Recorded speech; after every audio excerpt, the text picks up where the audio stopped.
केंद्रीय मंत्रिपरिषद की अहम बैठक हुई। दिल्ली के सेवा तीर्थ में ये मीटिंग हुई। पीएम मोदी की अध्यक्षता में ये बैठक आयोजित की गई। तो मीटिंग में सरकार के कामकाज की समीक्षा भी की गई है। 9 मंत्रालयों ने बैठक में प्रेजेंटेशन दिया है। अमित शाह, राजनाथ सिंह समेत कई मंत्री वहां पर मौजूद रहे। 5 देशों की यात्रा पूरी कर भारत लौटने के बाद प्रधानमंत्री नरेंद्र मोदी ने गुरुवार को सेवा तीर्थ में केंद्रीय मंत्रिपरिषद की बैठक की अध्यक्षता की।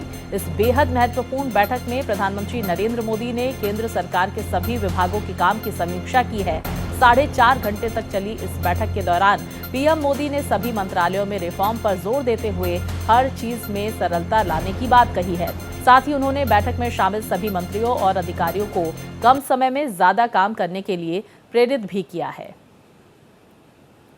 तो देखिए किस तरह से 2047 के मिशन पर मंथन किया गया।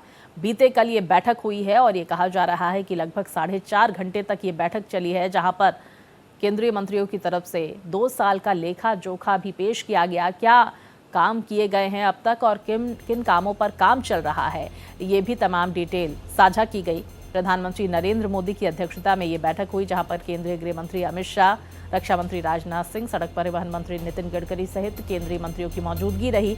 और साथ ही प्रधानमंत्री नरेंद्र मोदी की तरफ से निर्देशित भी किया गया है 2047 के मिशन पर काम करने को लेकर।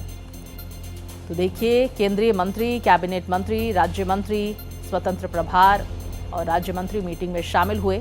इसके साथ ही आपको बता दें कि 9 जून को प्रधानमंत्री मोदी के 3rd टर्म के 2 साल पूरे हो रहे हैं। मोदी सरकार के 3rd टर्म के 2 साल पूरे हो रहे हैं। ऐसे में विधायी बदलाव को लेकर चर्चा की गई, वैधानिक नियम में संशोधन को लेकर चर्चा की गई है, नीतिगत सुधार को लेकर और प्रशासनिक सुधार को लेकर मंथन किया गया। इसके साथ ही तेल की बढ़ती कीमतों और महंगाई को लेकर भी बातचीत हुई है। पश्चिम एशिया संकट को लेकर भी चर्चा की गई।